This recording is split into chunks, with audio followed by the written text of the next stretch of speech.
Shalom and welcome to another in our series of podcasts from Temple Beth, a dynamic center for conservative Judaism in Los Angeles. This is a drash by Pressman Academy's head of school, Dr. Erica Rothblum. When one of my children was younger, we had a nightly ritual in which we would spray around the windows and the doors of their bedroom to keep the monsters out. We had a very special monster spray.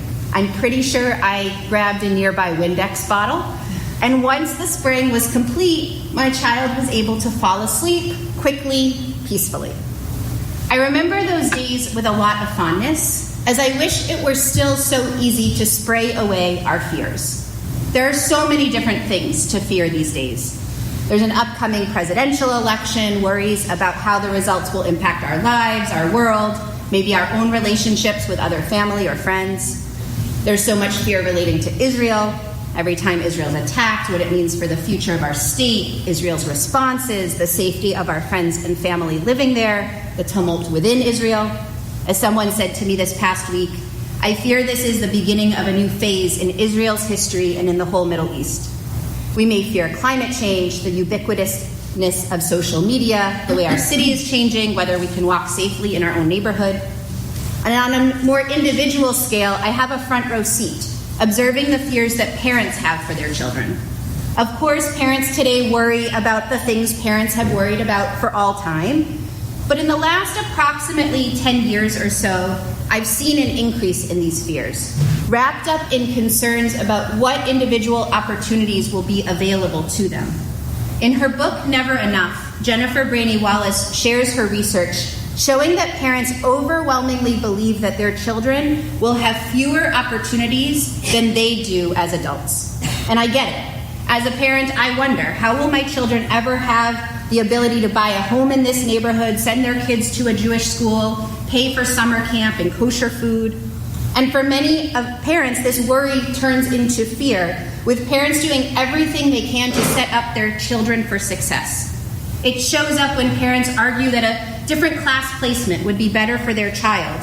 What's often not said in the conversation is the anxiety about how that class placement will or won't set up their child for it to be on track straight to the college of their choice. The fear shows up in a conversation with a parent who argues the child really shouldn't have to sit out from the sports game because of their grades, but what's often not shared is the fear that child needs the athletic opportunity to be competitive in an application process for their next school. And these fears about their children's futures are impacting parent self-image. 84% of parents agree with the statement, others think that my children's academic success is a reflection on my parenting. It's no wonder that U.S. Surgeon General Vivek Murthy recently issued an advisory on the mental well-being of parents. Over the last decade, parents have been consistently more likely to report experiencing high levels of stress compared to other adults, he writes. 33% of parents reported high levels of stress in the past month, compared to 20% of other adults. The feelings of stress, fear, anxiety can lead us to behave in ways that differ than the ways we might choose when we are totally regulated. We get into our fight or flight brain, which may look like lashing out, throwing tantrums, seeming distracted, moving around a lot, including leaving a conversation or interaction, arguing with others, unkind words or tone. And in this way, the world is not just causing us to feel that inner turmoil, it's impacting our relationships with others, it's impacting our community structures. But I'm not here to offer a sermon on parenting. Rather, I want to use this opportunity, the first Shabbat of the new year, to think about how we shift ourselves from living with these fears and anxieties about the world and about our own circumstances to living with resilience and intentionality. And Parshat Ha'azinu has some important guideposts for how to do this. Ha'azinu is written as a song or a poem. Our sources teach that Moshe used a song to complete his words, his devarim, to the people. He taught the Israelites for a month, reminding them of their journey, the mitzvot, what would happen to them when and if they stopped living the life they had been commanded. But he ended with a song. Rabbi Jonathan Sachs writes, he had to sum up his prophetic message in a way that the people would always remember and be inspired by. He knew that the best way of doing so was by music. So the last thing Moses did before giving the people his deathbed blessing was to teach them a song. Music is a powerful tool. Many of us have specific songs that can immediately transport us to a moment in our lives, to a person or a memory of importance. I recently attended a concert at which 90% of the crowd were women around my age.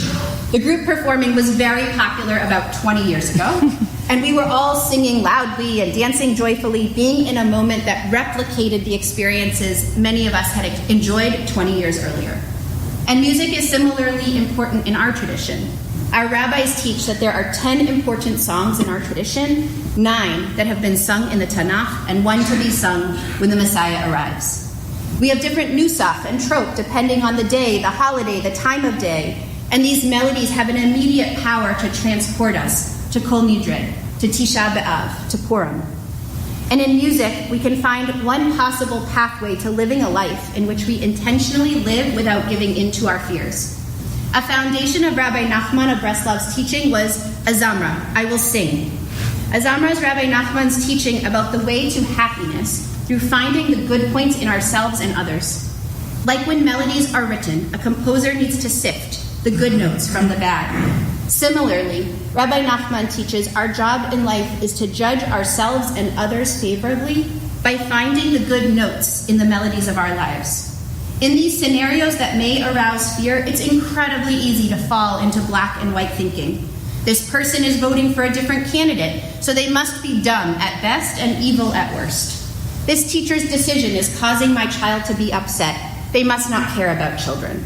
This person behaved badly in a stressful situation. There's someone I'm going to shun from my life. But this black and white thinking, while comforting in so many ways, actually undermines our ability to live resiliently.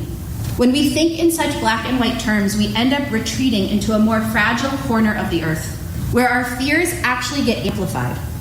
In their book, Both and Thinking, Wendy Smith and Marianne Lewis write that either-or thinking doesn't just compartmentalize our thinking, it also compromises our ability to make smart choices. Instead of getting caught in these traps, there are several ways we can combat this either-or thinking. Rabbi Nachman would argue that we need to look for all of the good, even when it feels incredibly challenging to find good in others. He teaches even in the case of a complete sinner, you must search until you find some good in him, some small aspect in which he is not a sinner. The practice of looking for the good fosters a sense of hope and possibility. This optimism can serve as a powerful antidote to fear, inspiring individuals to take action rather than retreating into anxiety. It's hard to be afraid of someone or be in a situation when you can find good. The more we choose to see the best in others, the more we will become the positive people we want to be, and the more resilient we will be to navigate these challenges and fears. Another way of shifting our mindset is through both and thinking. The basis of both and thinking is that multiple things can be true at the same time. Everybody has the right to their experience, regardless of what someone else is experiencing, and that you can feel more than one thing at the same time. So you can feel both grateful and resentful of the pressures of parenthood. You can feel really upset about the news and enjoy your time on a family vacation. And you can make room for multiple people's experiences. So instead of relegating a person into a compartment based on a candidate for whom they're voting, both and thinking encourages us to appreciate that individuals may hold beliefs that reflect a mix of political ideologies. In other words, one way that we can combat fears and anxieties is by actively seeking the good in others, recognizing that multiple things can be true at the same time, and leaning into the grace of our world. When we live in these open-hearted ways, we're telling fear that it cannot be our predominant emotion.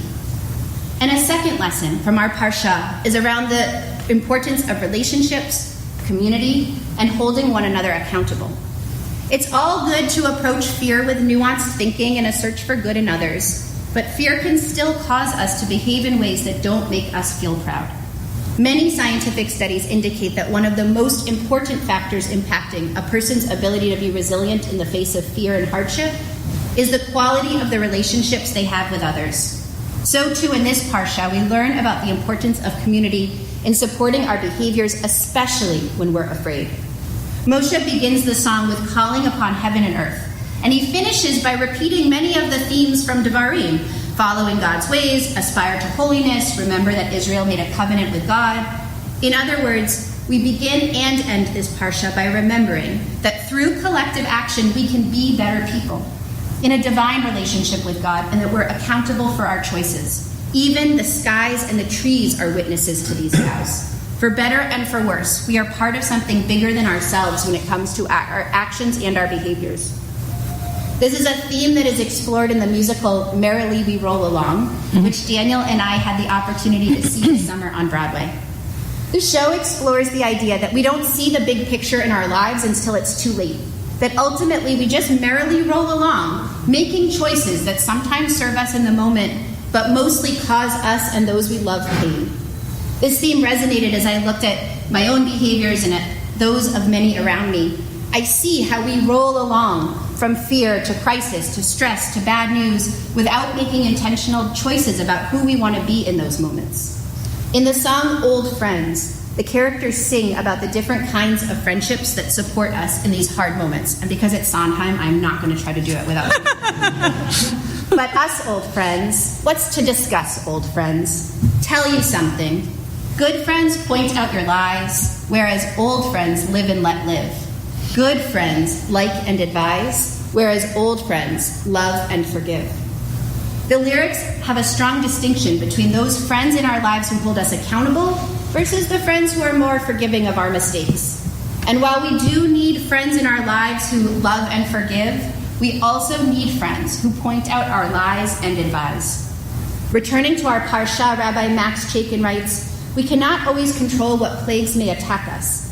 Our world is sometimes cruel, and it may feel like God or the world is punishing us. Yet this season and this beautiful Torah portion remind us that we become the ones who must hold each other accountable for pursuing holiness in our lives, our communities, and our society at large. We can even look to nature itself, to the trees or the ocean, the sky and the rain as witnesses to our behavior." So what is Haazinu teaching us about living life in a scary world? The second lesson is in thinking about those people who can hold us accountable to be our best selves. We need to rely on one another to shine light in places that are hard for us to see, to call us back from the behaviors we may show when we're acting from a place of fear. And we also need to be willing to be the person who can say to a friend, "That wasn't your best moment." But we cannot do this work. We cannot be the people who live intentionally despite all the reasons to fear unless we are truly aware. In the Parsha we read, like an eagle who rouses their nestlings, gliding down to their young, so did God spread God's wings and take us, bear us along on God's pinions. While the metaphor of God bearing us on eagle's wings, lifting us out of slavery, from Pharaoh and out of constricted places is not a new one, something important here is the word ya'ir, to arouse or to wake up. Rashi teaches that this image is meant to evoke an eagle who doesn't want to scare its nestlings. So the eagle flaps its wings a few times before coming to the nest to wake up the young ones, ensure that they feel ready for the eagle's coming. Later in the passage, Rashi says an eagle carries its young on its wings rather than in its claws, because the eagle reasons if there's an arrow, better the arrow should pierce me than pierce my young. Rabbi Ben Herman teaches, like the eagle protects its young, that's the quality of love that God has for us. Torah here imagines God carrying us and keeping us safe, and also nudging us to wake up, just as the shofar's call nudges us to wake up, just as this whole season nudges us to wake up. The gift of Shabbat Shuvah is the giving of time and space to think about who we are and to focus on the act of returning to who we are meant to be. Every year we're invited to refocus, return, and get even closer to that version of ourselves. Because while the world is not going to stop throwing us reasons to be afraid, we can control how we live with those fears. It's valid to feel all the things that we feel, but our behaviors when responding from fear are not serving us. We need to use this Shabbat and these 10 days to consider how we live our lives in a scary world while facing a scary future. Do we want to continue to merrily roll along, from fear to anxiety, from worry to crisis, with unintended consequences from our behaviors on ourselves and our loved ones? Or do we want to enter this year, scary as it may be, with a commitment about how we will show up and be in those moments? And I want to offer one last idea for how we face the world right now. Yes, we need to be intentional and thoughtful. We need to look for the good, think in multiple truths. We need to rely on others to help us behave as our best selves. These steps will help us to survive what the world throws at us. But we don't want to just survive. We want to thrive. And to do that, we need to have courage. I don't mean the courage of someone who is risking their own life in service of others. I'm talking about the everyday type of courage that it takes to live a rich and meaningful, purpose-driven life. The courage of a person who confronts their friend when trust has been violated. The courage of a parent who sticks by their rules even when everyone else is doing something different. The courage of an individual to lean into a conversation about Israel with someone who disagrees. Because we can continue to put our head down and merrily roll along, or we can put our chin up and choose to move forward with courage. The word courage comes from the Latin root cor, which means to tell who you are with your whole heart. Courage is not a lack of fear. Rather, it is moving forward in spite of it. Last week, we read Moshe's words to Joshua, Chazak ve'amatz, be strong and courageous. Parshat Ha'azinu has lessons to support us as we approach life with that same charge, navigating our fears and showing up as our best selves. Just as the Israelites were guided by the Song of Moshe, we can find our own melodies to inspire resilience and courage. As we enter 5785, the only certainty is a promise of a world that will inspire more fears and anxieties. But in order to make this year a good one, in order to live a life that feels good for ourselves and makes our community and our world a better place, we have a responsibility to live life with an open heart, to consider complexities, to be intentional in our actions, and to foster relationships that hold us accountable. I do have faith that together we can build the world we want to see. And when all else fails, I have some monster spray I'm happy to share. You have been listening to another in our series of podcasts from Temple Beth Am, a dynamic center for conservative Judaism in Los Angeles.